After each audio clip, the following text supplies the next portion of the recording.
আজকের ক্লাসে সকলকে অনেক শুভেচ্ছা নমস্কার জানাই। যারা অনলাইনে আছেন তাদেরকেও শুভেচ্ছা এবং অভিনন্দন জানাই, স্বাগত জানাচ্ছি সকলকে।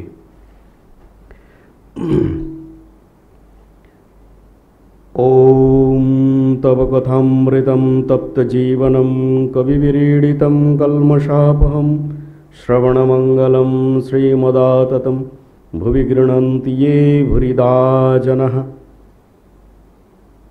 তোমার অমৃত স্বরূপ কথা তাপদগ্ধ জনগণের জীবন স্বরূপ।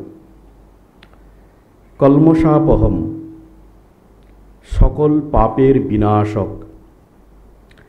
শ্রবণ মাত্রই মঙ্গলপ্রদ এবং তোমার অমৃত স্বরূপ কথা মুনিগণ দ্বারা কীর্তিত। যিনি এই অমৃত স্বরূপ কথা জগতের সর্বত্র প্রচার করে থাকেন, তিনি জগতে সর্বশ্রেষ্ঠ দাতা। আজকের কথামৃত ক্লাসে যে অংশটি বা যে প্রশ্ন উত্তর নিয়ে একটু আলোচনা এবং বেশিরভাগটাই পাঠ করব, সেটি হচ্ছে অবতার, ঈশ্বরকোটি, সিদ্ধপুরুষ ইত্যাদি নিয়ে। আমরা আস্তে আস্তে কিন্তু সেই সংসার জীবন থেকে শুরু করেছিলাম, আজ এসে পৌঁছেছি অবতার, ঈশ্বরকোটি এবং সিদ্ধপুরুষে। আমাদের জীবনটি কিন্তু এইভাবেই যেন পরিচালিত হয়।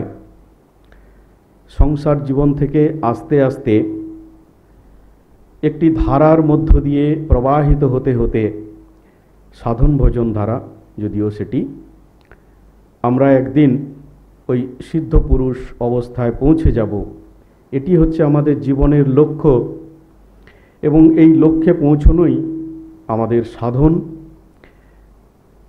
আর লক্ষ্যে পৌঁছনোই আমাদের সিদ্ধি। প্রথমেই পরমহংস নিয়ে কিছু কথা। ঠাকুর তো অনেক কিছু কথা বলেছেন, অত কথা এখানে পাঠ করতে গেলে শুধু পরমহংস নিয়েই ক্লাসটা শেষ হয়ে যাবে। তো পরমহংস আছে, তারপরে আরও সিদ্ধপুরুষ, অবতার ইত্যাদি, ঈশ্বরকোটি, এগুলোও আছে। তো পরমহংস কাদেরকে আমরা বলছি, এটা নিয়েই একটুকু কথা বলা যাক।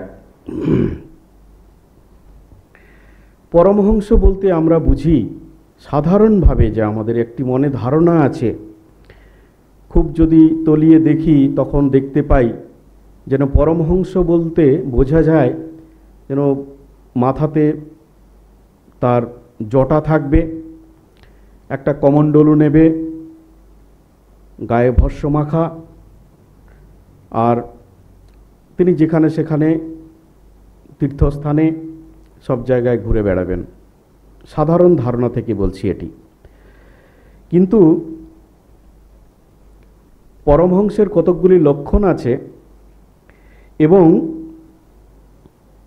পরমহংস তার গুণও কতকগুলি আছে, অনেক আছে। সেইগুলি নিয়ে কথা বললেই তখন বোঝা যাবে যে প্রকৃত পরমহংস বলতে আমরা কি বুঝি।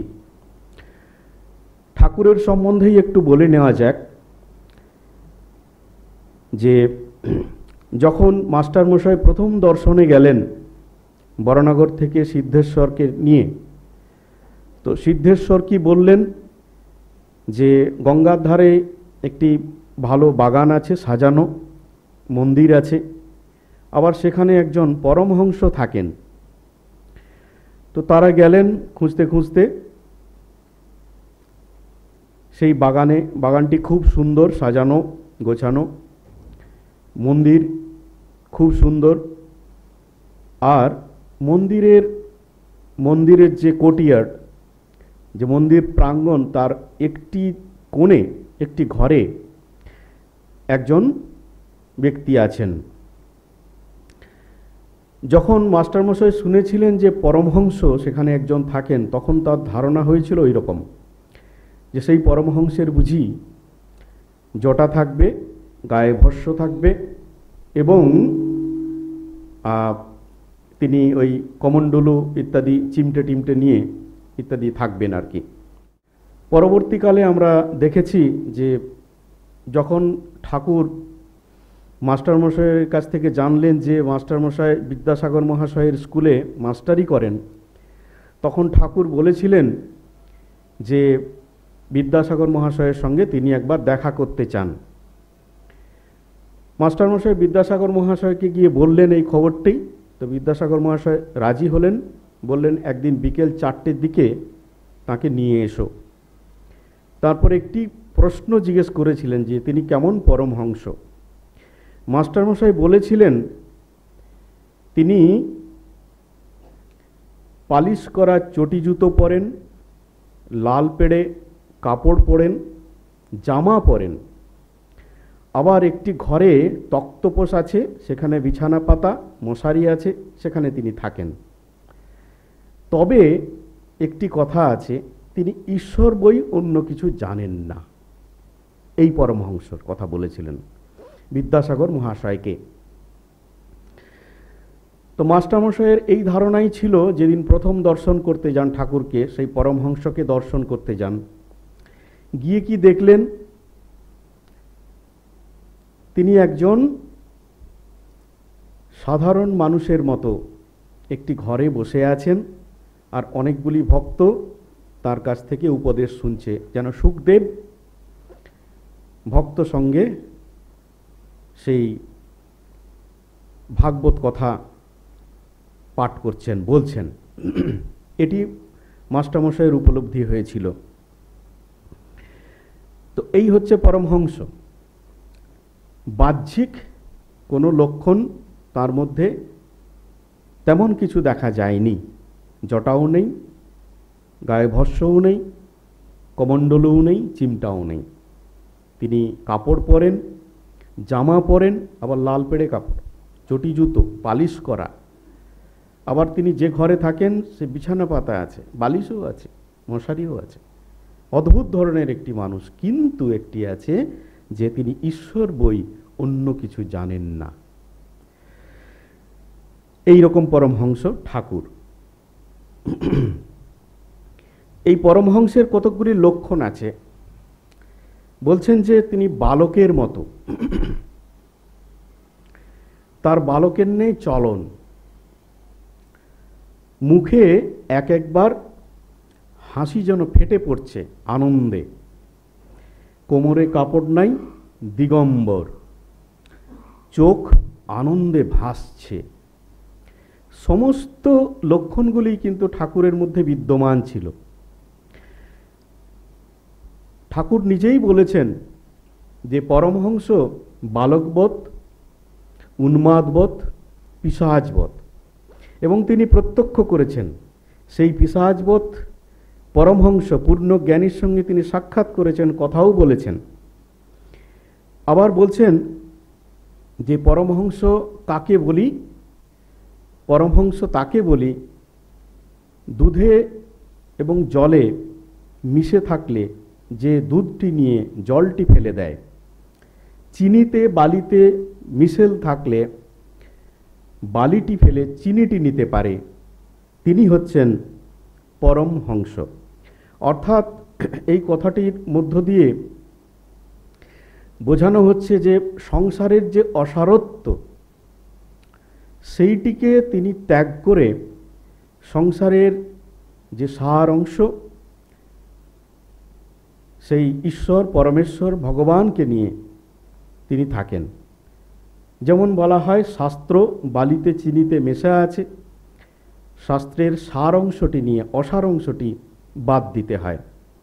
সেই রকম তিনি এই সংসারের অসারত্ব যেটি অনিত্য, সংসারটি অনিত্য, সেখানে ইন্দ্রিয়ের টানাপোড়েন আছে, বাহ্যিক বিষয়ের সঙ্গে ইন্দ্রিয়ের সবসময় যোগ সংযোগ, ইন্দ্রিয়গুলি বাইরের দিকে ছোটাছুটি করছে, মনকে অন্তর্মুখী হতে দিচ্ছে না, ভগবতমুখী হতে দিচ্ছে না।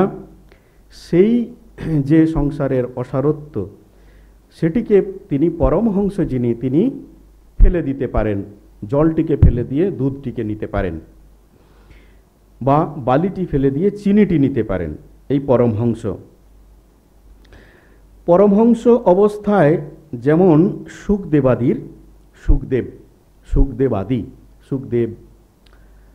আরও নারদ, চৈতন্যদেব, সনত কুমার, সনাতন, এরা কিরকম কর্ম সব উঠে যায়, পূজা, জপ, তর্পণ, সন্ধ্যা, এসব কর্ম নিত্যকর্ম। এর আগের দিনে একবার আলোচনা হয়েছিল নিত্যকর্ম, নৈমিত্তিক কর্ম আর নিষিদ্ধ কর্ম। এই নিত্যকর্ম যেটি না করলে প্রত্যবায় হয়। আবার যারা সাধু ব্যক্তি তারা নিত্যকর্ম নিষ্কামভাবে করে থাকেন, এই আলোচনা হয়েছিল। তো এই নিত্যকর্ম তাদের থাকে না, কারণ তাদের তো পাওয়ার কিছু নেই, যা পাওয়ার ছিল সেটি তো পেয়ে গেছেন তারা। নিত্যকর্ম যেটি করেন সেটি কিন্তু লোক কল্যাণের জন্য, লোকের হিতের জন্য, মানুষের মঙ্গলের জন্য সেই কর্মটি করে থাকেন। নিত্যকর্ম তাদের জপ তপ ইত্যাদি শুধুমাত্র লোক শিক্ষার জন্য করে থাকেন, নাহলে তো তাকে দেখে আমরা শিখব না। তাকে দেখে আমরা শিখব বলেই তো তিনি করেন। আর তিনি লোকশিক্ষার জন্য করেন, কিন্তু সর্বদা ঈশ্বরের স্মরণ মনন থাকে তার। এই তিনি হচ্ছেন পরমহংস। এই পরমহংস যে বলছিলাম যে বালকবৎ, বালকের যেমন কোনো আর্ট নেই কোনো কিছুতে, যেমন একটি ভালো কাপড় বা একটি ভালো কিছু খেলনা দেওয়া হলো, তার কাছে চান, সে দেবে না, বলবে বাবা দিয়েছে। একটা কাপড় তাকে পরিয়ে দিয়েছে, খুব আনন্দ করে ঘুরছে, কেউ তাকে বললো এই খেলনাটি নিয়ে তুমি কাপড়টি দাও, না, দেবে না সে। আবার কিছুক্ষণ পরে দেখা গেল সেই কাপড়টা ফেলে দিয়ে দিগম্বর হয়ে ঘুরছে, কোনো কিছুতে আর্ট নেই। হয়তো অনেক দামি জিনিসটি কাউকে সে চাইল না, তাকে দিয়ে দিলেন। এরকম পরমহংস বালকবৎ, 3 গুণের বশ নন, সত্ত্ব, রজ এবং তম, এই 3 গুণের বালক কিন্তু বশ নয়। আর তার স্ত্রী পুরুষ ইত্যাদি ভেদ নেই, সূচি অসুচি বোধ নেই, বালকবৎ। পরমহংসের কিন্তু সেরকম অবস্থা হয়, এটি পরমহংসের লক্ষণ। আবার উন্মাদবৎ, পিশাচবৎ। আপনারা পড়েছেন যে বা শুনেছেন দক্ষিণেশ্বরে একটি পূর্ণ জ্ঞানী এসেছিল। সে গঙ্গা স্নান করল, গঙ্গা স্নান করে উঠে কোনো আহ্নিক বা সন্ধ্যাদি কর্ম করলেন না। তিনি কি করলেন, কোচর থেকে কি খাবার ছিল সেটি খেলেন, তারপর মন্দিরে গিয়ে স্তব করতে লাগলেন। ঠাকুর বলছেন এমন স্তব করছে মন্দির কেঁপে উঠল। তারপর মন্দিরের যারা ব্যবস্থাপক তারা তাকে অন্যান্য ভক্তদের সঙ্গে খেতে দিলেন না। তার কোনো ভ্রুক্ষেপ নেই, রাগও নেই, দ্বেষও নেই, বিরক্তিও নেই, আসক্তিও নেই। তিনি কি করলেন, যেখানে পাতাগুলো ফেলা হচ্ছিল এঁটো কাটা, সেখানে গিয়ে খেতে লাগলেন। সে এঁটো কাটা থেকে সেখানে কুকুরগুলো খাচ্ছে, তার কাঁধে হাত দিয়ে খাচ্ছে, কিছুই বলছে না কুকুরগুলো। আবার কুকুরগুলোকে সরিয়ে দিয়েও তিনি খাচ্ছেন। তো এই কথাটি যখন ঠাকুরকে গিয়ে হলধারী বলল, ঠাকুর একটু ভয় পেলেন, বলে আমার যেন ওই অবস্থা না হয়, মাকে বলছেন। তারপর ঠাকুরের সঙ্গে সেই পূর্ণজ্ঞানীর কথা হলো, খুব কথা হলো। ঠাকুর বলছেন খুব, তার সঙ্গে খুব কথা হলো, কারণ গাঁজাখোরকে চেনে তো, তিনিও পূর্ণজ্ঞানী, ইনিও পূর্ণজ্ঞানী, দুজনের খুব কথা হলো। যেই অন্য লোক দেখলো অমনি পাগলামি শুরু করে দিত, এইটি বলছেন। তারপর কি হলো না, হলধারী তাকে জিজ্ঞেস করেছিল তুমি কি পূর্ণজ্ঞানী? তিনি বলেছিলেন হ্যাঁ আমি পূর্ণজ্ঞানী। যখন চলে গেল, মন্দিরের ফটক পেরিয়ে, দক্ষিণেশ্বরের ফটক পেরিয়ে যখন চলে গেল, হলধারী অনেকটা পিছনে পিছনে গেছিল। যাওয়ার সময় জিজ্ঞেস করেছিলেন, এই হলধারী জিজ্ঞেস করেছিলেন যে কি করে জ্ঞান হয়? তখন উত্তরে বলেছিলেন সেই পূর্ণজ্ঞানী, সেই উন্মাদবৎ যে পরমহংস, তিনি বলেছিলেন যখন এই ডোবার জল আর গঙ্গার জল এক মনে হবে তখন পূর্ণ জ্ঞান হবে। তারপর সে হনহন করে চলে গেল। পিছনে পিছনে বেশিক্ষণ গেলে আবার ঢিল ছুটছিল, বলছে জিতে দিচ্ছে না। এরা জগতের সঙ্গে তার কোনো সম্পর্ক নেই, জগতের কোনো কিছুর সঙ্গে তার কোনো সম্বন্ধও নেই, শুধু আছেন জগতে এইটুকুই। চাওয়া পাওয়ার কিছু নেই, যা চাইবার তা তো পেয়ে গেছেন। এই হচ্ছে পরমহংস। ইনি হলেন উন্মাদবৎ, পিশাচবৎ পরমহংস। তো এরকম পরমহংস কত রকমের হয়? আবার বলছেন যে পরমহংস আবার দু রকমের হয়। এক হচ্ছে জ্ঞানী পরমহংস আর প্রেমী পরমহংস। এই জ্ঞানী পরমহংসের কথা বললাম, পূর্ণজ্ঞানী পরমহংসের কথা বললাম এতক্ষণ। আর প্রেমী পরমহংস, জ্ঞানী পরমহংস হচ্ছে আপ্তসার, নিজের হলেই হলো। আর যিনি প্রেমী তিনি ঈশ্বরকে লাভ করেন আর লোক শিক্ষা দেন। বলছেন, একটি উপমা দিয়ে বলছেন, কেউ আম খেয়ে মুখ মুছে বসে থাকে, আবার কেউ 5 জনকে দেয়, দিয়ে খায়। কেউ কুয়ো খুঁড়বে, কোদাল ঝুড়ি নিয়ে এলো, কুয়ো খোঁড়া হয়ে গেল, জল পেয়ে গেল, সেই ঝুড়ি কোদাল কুয়োতেই ফেলে দেয় বা অন্য কোথাও ফেলে দেয়, কেউ আবার রেখে দেয় যদি কারো কাজে লাগে। এই আম খাওয়ার গল্পটি এটি কেন বলছেন? যে আমি যে ব্রহ্মকে আস্বাদন করেছি, তার ফলে যে আনন্দটি পেয়েছি, সেই আনন্দটি যাতে সকলে আস্বাদন করতে পারে, সেই আনন্দের সকলে যাতে ভাগীদার হতে পারে, সেটি তিনি করেন, সবার মধ্যে ছড়িয়ে দেন। তিনি যেভাবে এই জ্ঞান লাভ করেছেন, সেই পথটি, সেই সাধন পদ্ধতিগুলি তিনি তারা বলে দিয়ে থাকেন, যাতে লোকের মঙ্গল হয়, হিত হয়। এইটি বলছে যে প্রেমী পরমহংস। আবার আছে কত রকমের পরমহংস? নিরাকারবাদী, সাকারবাদী। নিরাকারবাদীও আছে, নিরাকার, যে ব্রহ্মের আকার নেই, নির্গুণ নিরাকার ব্রহ্ম কি যিনি উপাসনা করেন, জ্ঞানী হন, তিনি নিরাকারবাদী পরমহংস। আর সাকারবাদী পরমহংস, বুঝতেই পারছি সাকারবাদী বলতে। ত্রৈলঙ্গ স্বামী হচ্ছে নিরাকারবাদী, তিনি কাশীতে থাকতেন। এরা আপ্তসারা, নিজেরটি হলেই হলো, বাস। ব্রহ্মজ্ঞানের পরেও সাকারবাদী যারা, তারা লোকশিক্ষার জন্য ভক্তি নিয়ে থাকেন। যেমন কলসি পূর্ণ হলো, সেই পূর্ণ কলসি কি করা হলো? আরেক পাত্রে ঢালাঢালি করা হলো বা করা হচ্ছে। এরা যেভাবে সাধন করে, একটু আগে বলছিলাম, সেই সকল কথা লোকশিক্ষার জন্য বলে থাকে, যাতে অপরের মঙ্গল হয়। এই যে সাকারবাদী পরমহংস,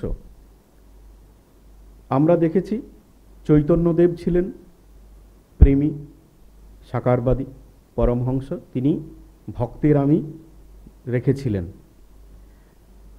আমাদের ঠাকুর ভক্তের আমি, দাস আমি রেখেছিলেন। শঙ্করাচার্য বিদ্যার আমি রেখেছিলেন।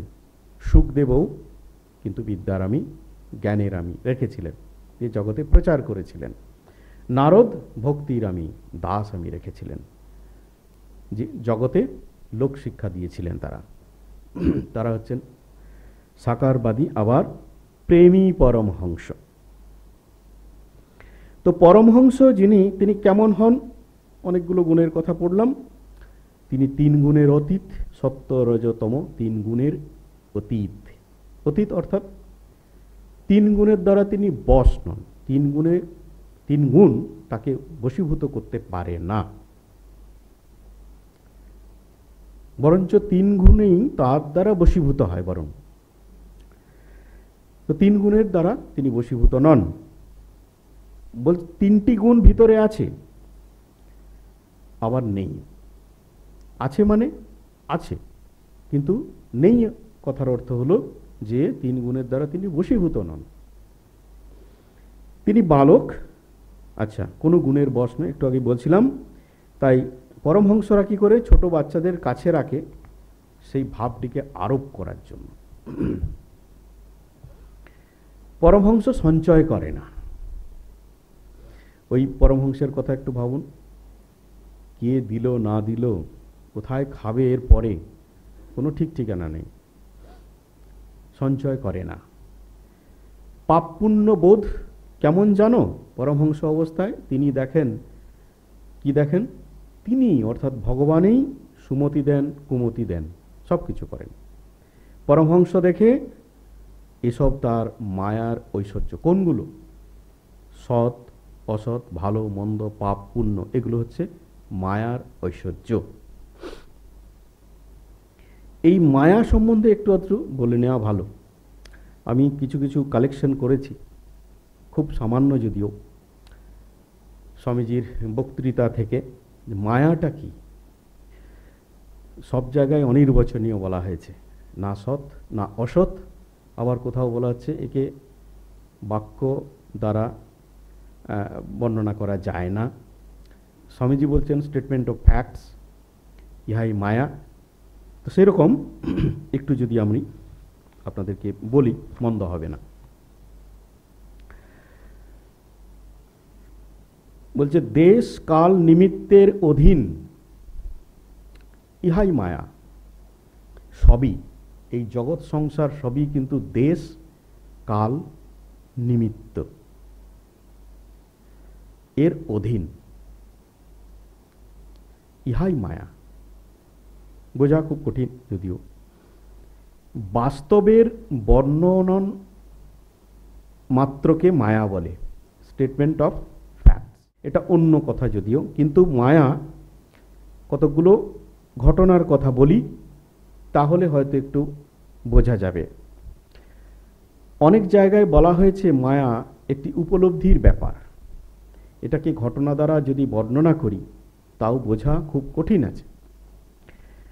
বলছেন সাধু পাপী মরছে, রাজা ভিক্ষুক মরছে, সকলেই মৃত্যুপথে ধাবমান। তথাপি জীবনের প্রতি এই যে বিষম আসক্তি, জানি না কেন আমরা এই জীবনের প্রতি এত আসক্ত, কেন ইহা পরিত্যাগ করিতে পারি না। আমরা দেখছি তো দিন রাত সব সময় এ অনিত্য জগৎ, আমরাও অনিত্য, মরবো একদিন, সবাই মরব, সবাই মরছে, মৃত্যুর পথের দিকে অগ্রসর হচ্ছে। প্রতিটা মুহূর্তে, ফ্র্যাকশন অফ সেকেন্ড, আমরা মৃত্যুর দিকে যাচ্ছি, অন্য কোনো দিকে না। তবুও আমি ভাবছি আমি বাঁচব, আমি মরব না, ইহাই মায়া। এই আসক্তিটা কেন ত্যাগ করতে পারি না জানি না, ইহাই মায়া। সংসারে মৃত্যু দিবারাত্র সগর্বে বিচরণ করছে, অথচ আমাদের বিশ্বাস আমরা চিরকাল বেঁচে থাকব। ওই কথাটাই রাজা যুধিষ্ঠিরকে একবার জিজ্ঞেস করা হয়েছিল। কে জিজ্ঞেস করেছিল আপনারা জানেন হয়তো। তে বলছেন যে পৃথিবীতে সর্বাপেক্ষা আশ্চর্য কি? যুধিষ্ঠির উত্তর দিয়েছিলেন, এই জগতের চারিদিকে মানুষ মরছে, সবই আমরা দেখছি, অবশিষ্ট মানুষ মনে করছে আমরা কখনোই মরব না, ইহাই মায়া। আরেকটি কথা বলছি, এই আমি এখানে শাস্ত্র কথামৃত আলোচনা করছি, বক্তৃতা দিচ্ছি, আপনারা শুনছেন। এটি আমি বা আমরা সাধুরা না করে থাকতে পারবো না, কারণ এটি আমাদের প্রচার করতে হবে। আপনারা ঘরে ফিরে যাবেন, শোনার পরে হয়তো কেউ কেউ কিছুটা উপকৃতও হবেন, আবার কেউ হয়তো বলবেন বলছি না যে মহারাজ শুধু শুধু বক বক করছে, আর আমি ঘরে গিয়ে কি ভাববো, আমি বেশ বক্তৃতা দিয়েছি। ইহাই মায়া। এই যে সংসারের গতি, সংসার গতি, এই যে বর্ণনা, এটাই মায়া। অতএব সংসারের ঘটনা যেভাবে চলছে, মায়া তারই বর্ণনা মাত্র। এটা অনির্বচনীয়, এটা উপলব্ধি ছাড়া বোঝা খুব কঠিন আছে।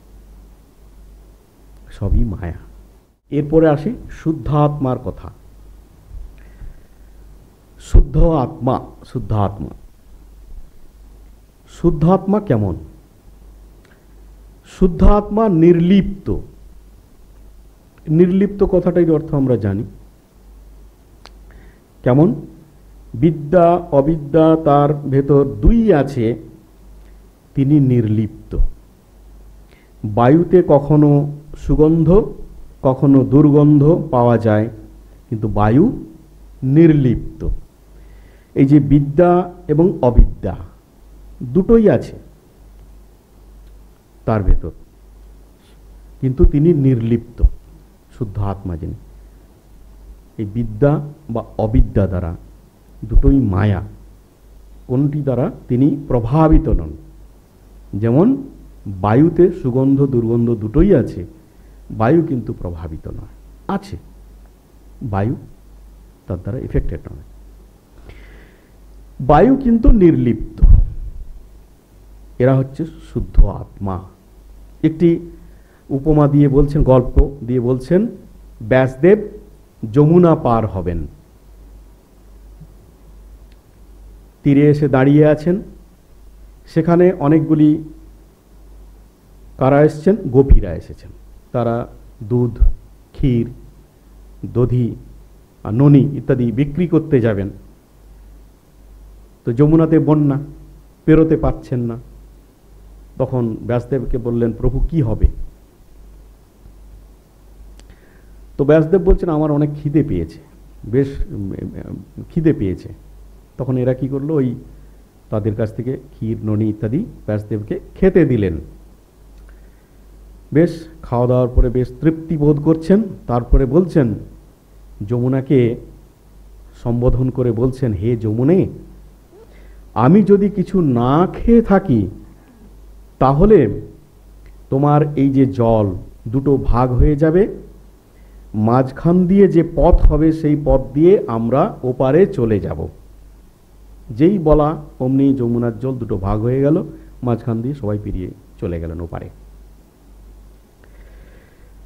সবাই পেরিয়ে গেলেন।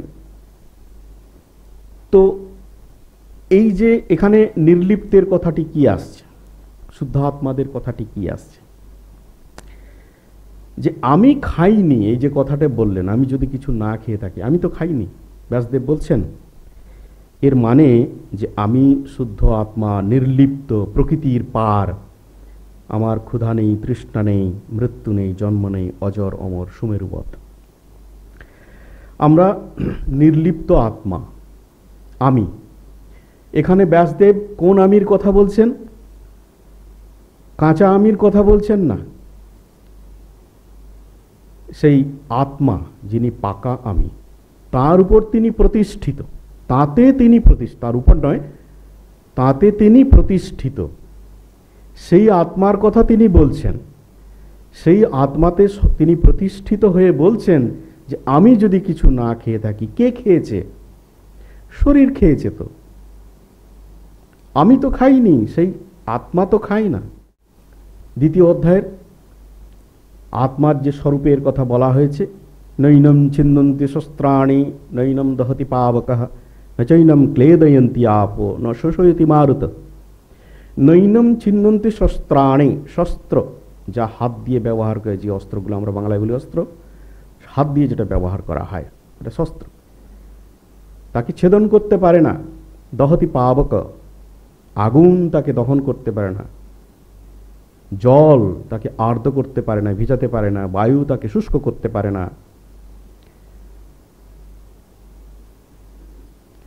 তারপর বলছেন, অচ্ছেদ্য বয়ম অদাহ্যয়ম অক্লেদ্য অশস্য এবচ নিত্য। তিনি নিত্য, সর্বগত, সর্বব্যাপী, অচল, স্থাণু অচল, অয়ম সনাতন।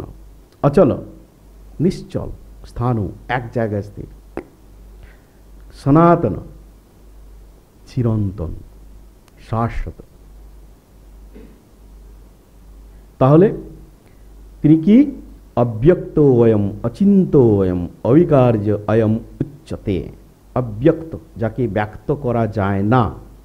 মন বুদ্ধি আমাদের এই যে পঞ্চ ইন্দ্রিয় আছে, এই পঞ্চ ইন্দ্রিয়ের বিষয় যেটি নয়, অব্যক্তয়ম, অচিন্তয়ম, মন দ্বারা তাকে বোঝা যায় না, বলা যায় না, অচিন্ত।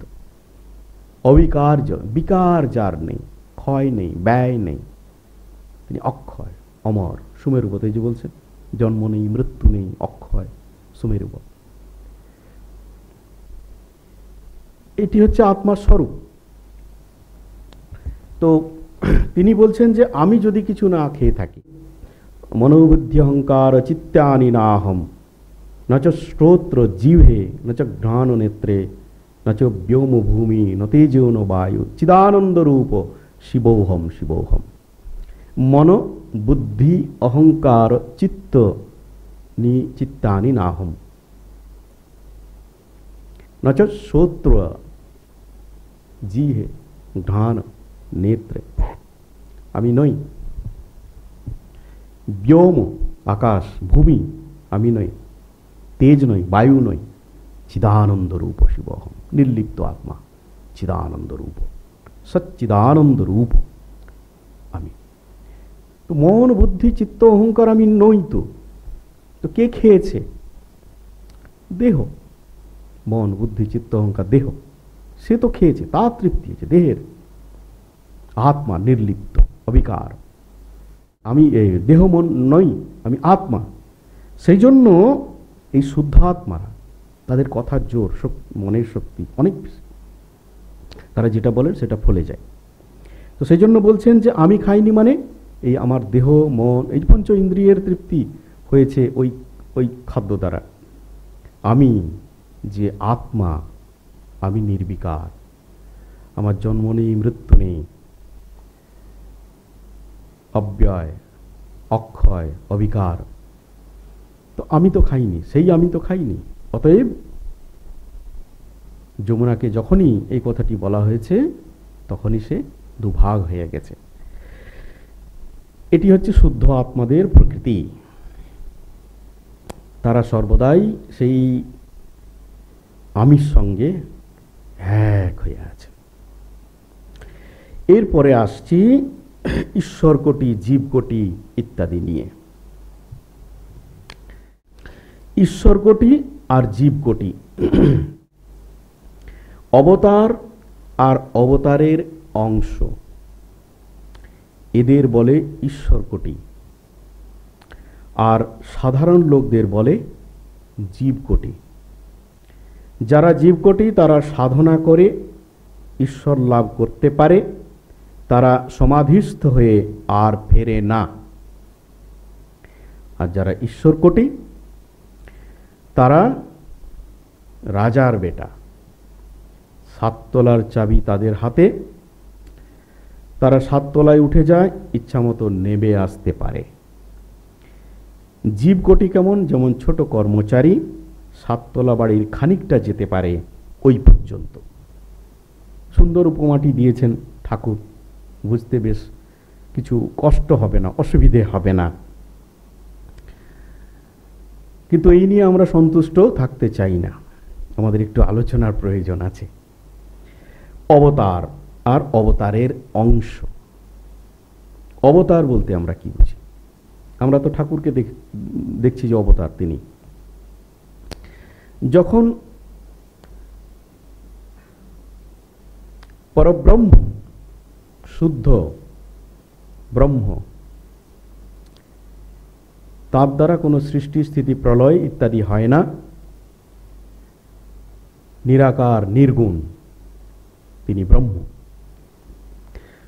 সেই ব্রহ্ম যখন মায়া দ্বারা প্রতিফলিত হন, মায়া প্রতিবিম্বিত যে ব্রহ্ম, সেটি হচ্ছে ঈশ্বর। তাহলে সেই নির্গুণ নিরাকার যে ব্রহ্ম, তিনি মায়াকে অবলম্বন করে তিনি হচ্ছেন ঈশ্বর। এই ঈশ্বর আবার মায়া উপহিত বা মায়াকে অবলম্বন করে হচ্ছেন, দেহ ধারণ করে আসছেন, তিনি হচ্ছেন অবতার। কারণ আমরা ঈশ্বর বললে বুঝতে পারি না। আমরা বুঝি কি, যদি ভগবান বলি বা ঈশ্বর বলি কাউকে, হয় কোনো অবতারকে বুঝি, কোনো দেবদেবীকে বুঝি। তাই তো কৃষ্ণ আমরা তো আর দেখিনি, ছবিতে দেখছি একটা কৃষ্ণ, বিভিন্ন রকম রূপ কৃষ্ণ। আবার দক্ষিণ ভারতে একরকম কৃষ্ণের রূপ, উত্তর ভারতে একরকম কৃষ্ণের রূপ। শিব যদি ভগবান বলি, ঈশ্বর বলি, একরকম এইদিকে আরেক রকম ওইদিকে দেখতে, বিভিন্ন জায়গায় বিভিন্ন রকম শিবের রূপ। তো আমাদের মনে ঠিক কোন জিনিসটা ধরে? ঈশ্বর বলতে কোন একটা রূপ, কোন একটা অবয়ব, যেটার মধ্যে কোনো গুণ আছে, তাকে আমরা কল্পনা করে থাকি, তাকে আমরা ভাবতে ভালোবাসি, তাকে ভালোবাসি, তাকে পুজো করি। তিনি হচ্ছেন অবতার।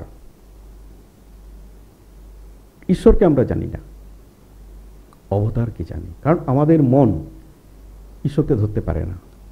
অবতারের মধ্য দিয়ে আমরা ঈশ্বর লাভ করতে পারি। অবতার যেমনটি যেমনটি বলে যান, দেখিয়ে যান, সেগুলোকে জীবনে প্রতিফলিত করে, সাধন ভোজন করে আমরা ঈশ্বর লাভ করতে পারি। কিন্তু দরকার একজন অবতারকে, তিনি বলে দেবেন, তিনি জানিয়ে দেবেন। তাহলে অবতার হলো ঈশ্বর যখন মায়াকে অবলম্বন করে দেহ ধারণ করেন, তিনি হচ্ছেন অবতার। কেন দেহ ধারণ করেন আপনারা জানেন। यदा यदा हि धर्मस्य ग्लानिर्भवति भारत अभ्युत्थानमधर्मस्य तदात्मानं सृजाम्यहं परित्राणाय साधूनां विनाशाय च दुष्कृतं धर्म संस्थापनार्थाय संभवामि युगे युगे। যখন যখন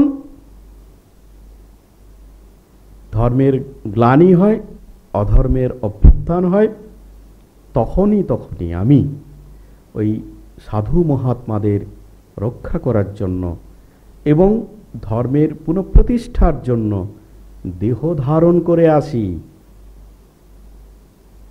তিনি অবতার হয়ে আসেন, তিনি হচ্ছেন অবতার।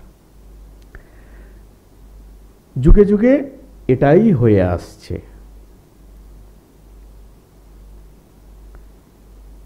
বিভিন্ন যুগে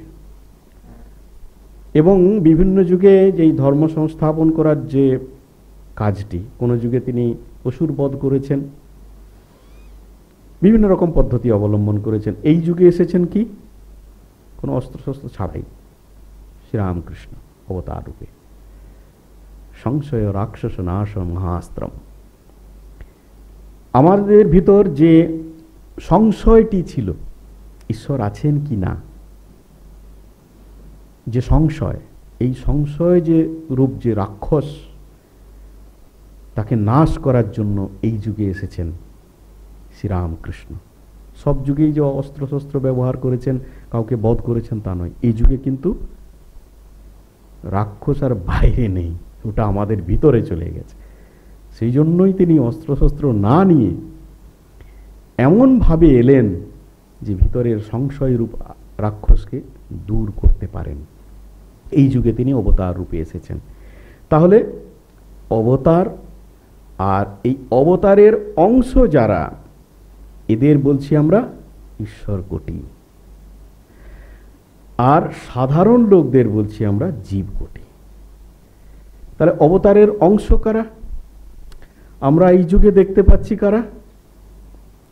বলছেন নরেন, রাখাল, যোগেন, নিরঞ্জন, তারপরে হচ্ছে পুণ্য আর বাবুরাম। এই ছজন হচ্ছেন ঈশ্বর কোটি।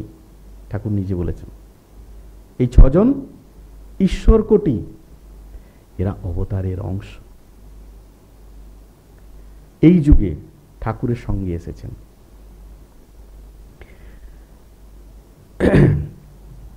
তো দেখা যাক অবতার ঈশ্বর কোটি নিয়ে আরেকটুকু।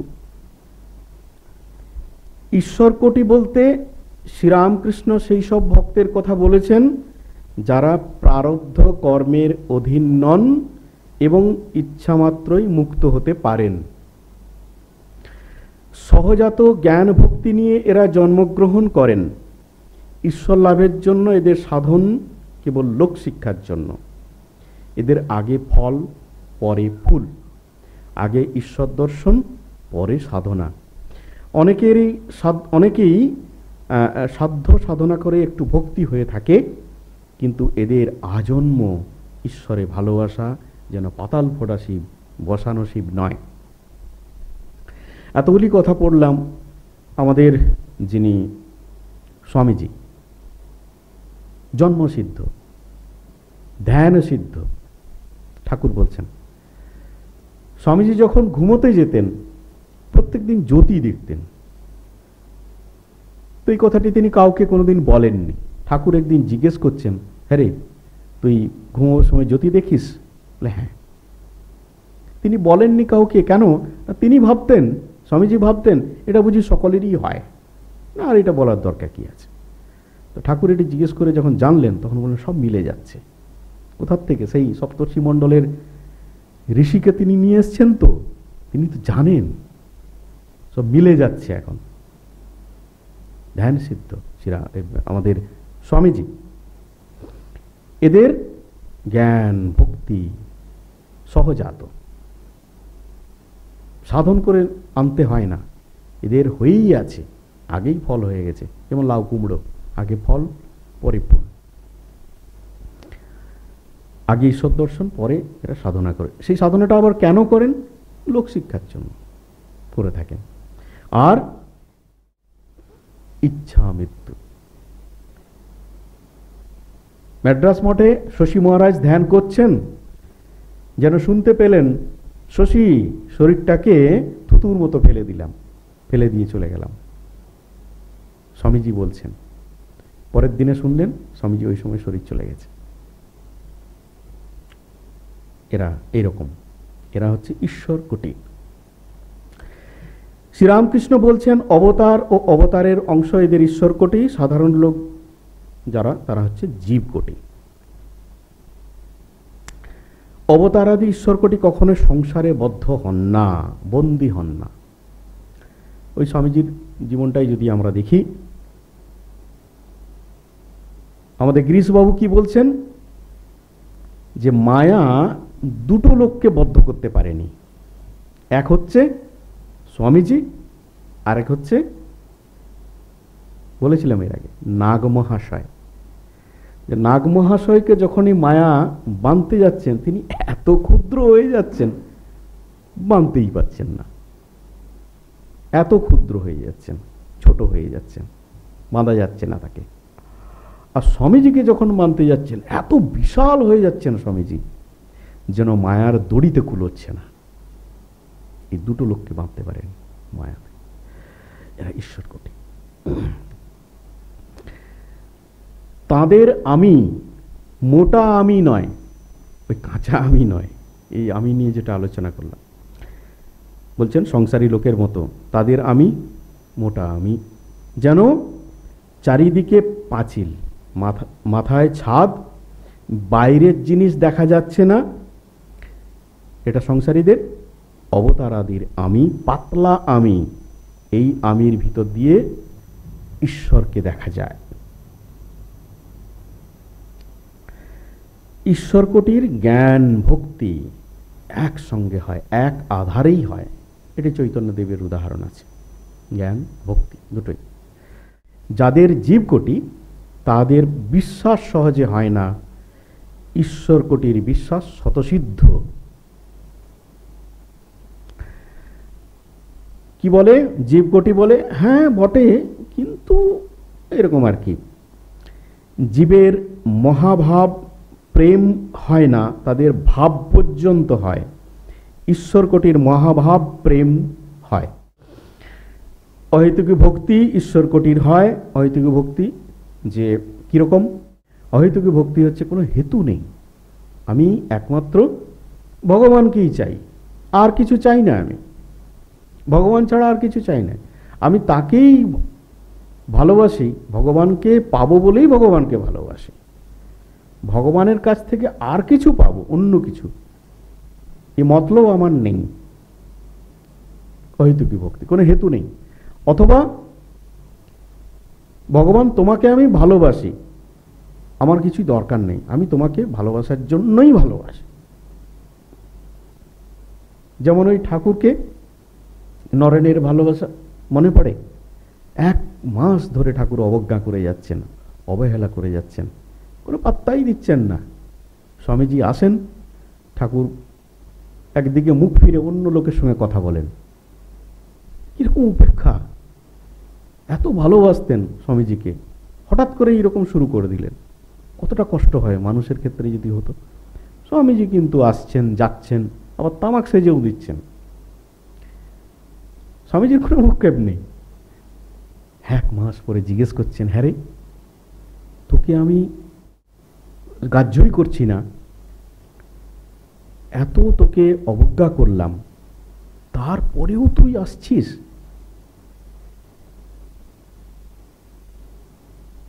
স্বামীজি বলেছিলেন,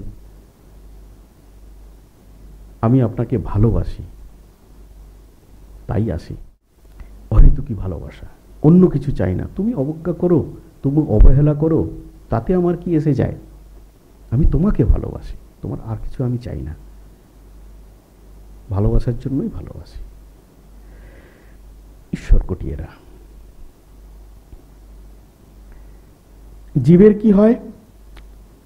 ভক্তি, বৈধি ভক্তি হয়। বৈধি ভক্তি কেন? এত উপাচারে পুজো করতে হবে, এত জপ ধ্যান করতে হবে, পুরস্চরণ করতে হবে, এগুলো এগুলো করতে করতে অবশ্য জ্ঞান হয়।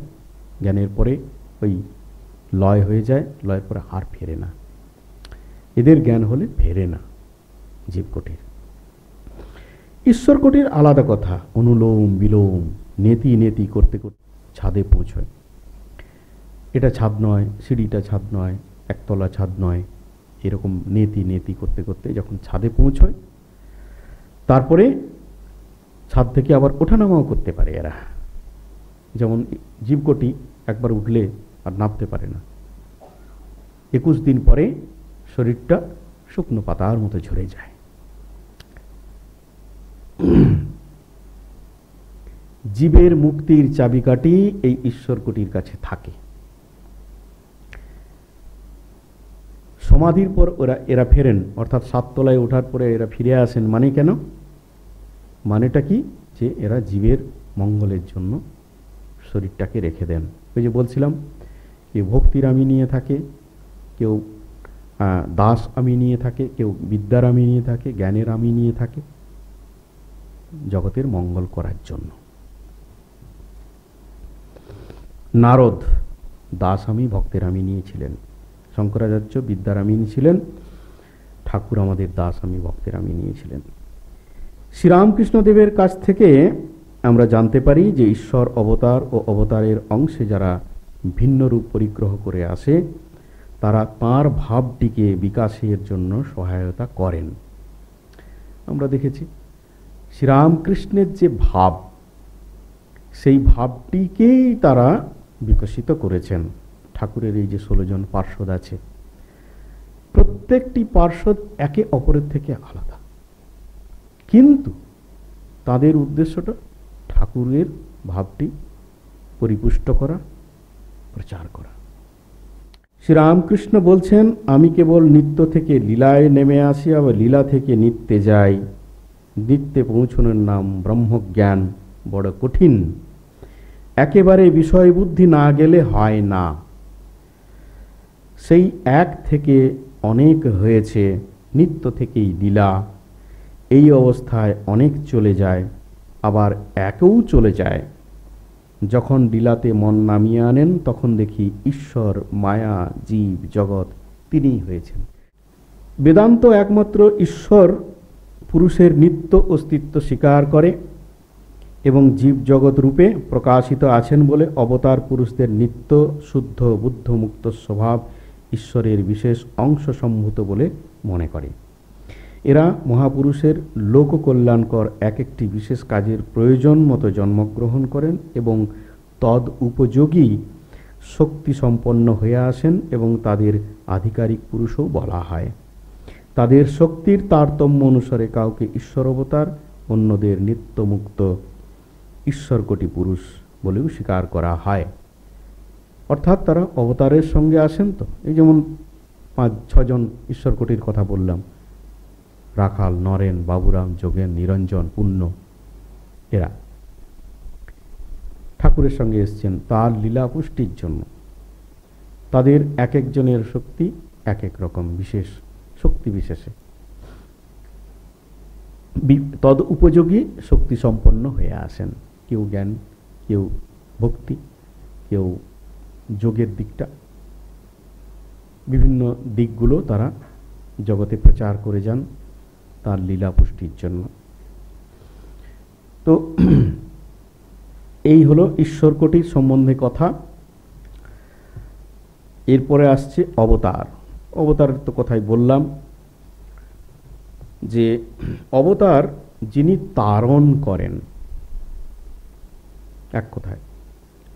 এর আগে যে অবতারের কথা বললাম, যুগে যুগে তিনি অবতার হয়ে আসেন। কে? ঈশ্বর মায়াকে অবলম্বন করে অবতার হয়ে আসেন।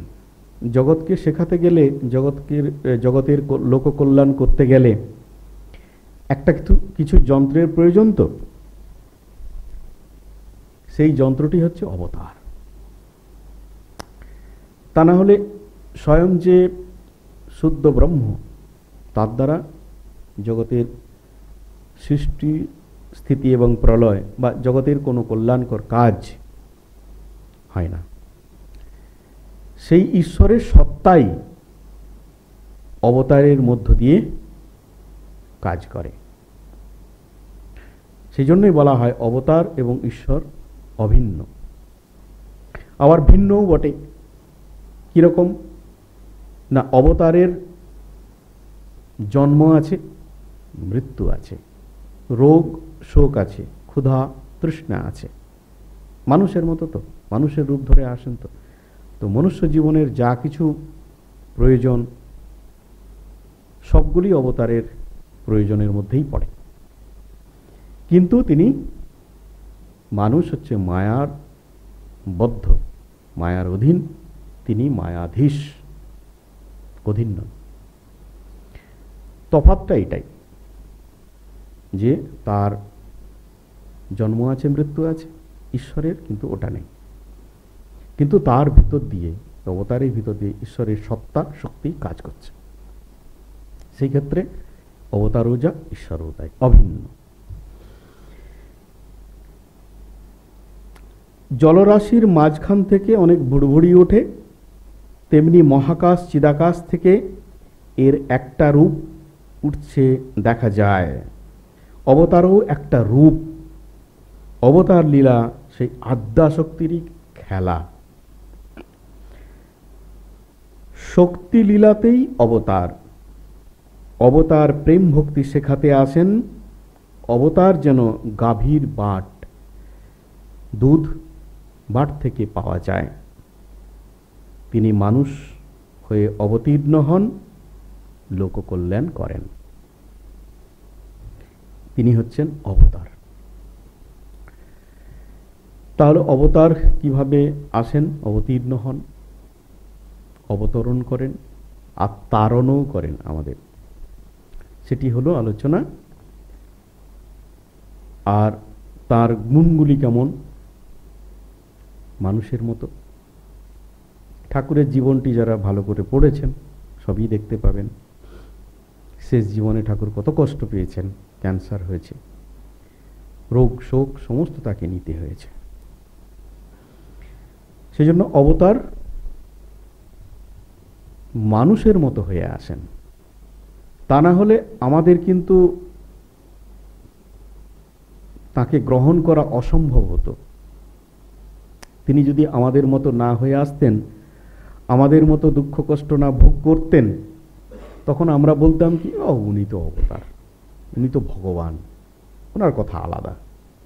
যখন দেখি তিনি আমাদেরই মতন একজন, তখন তাকে গ্রহণ করতে ইচ্ছে হয়, বিশ্বাস করতে ইচ্ছে হয়। তার জন্য তিনি আমাদের মতো একটি শরীর ধারণ করে আসেন আমাদেরই কল্যাণ করার জন্য। আজকে এই পর্যন্তই থাক, আর অনেক রয়েছে। যদি সময় সুযোগ হয় আবার আলোচনা করব। ওম শান্তি শান্তি শান্তি। হরি ওম তৎসৎ।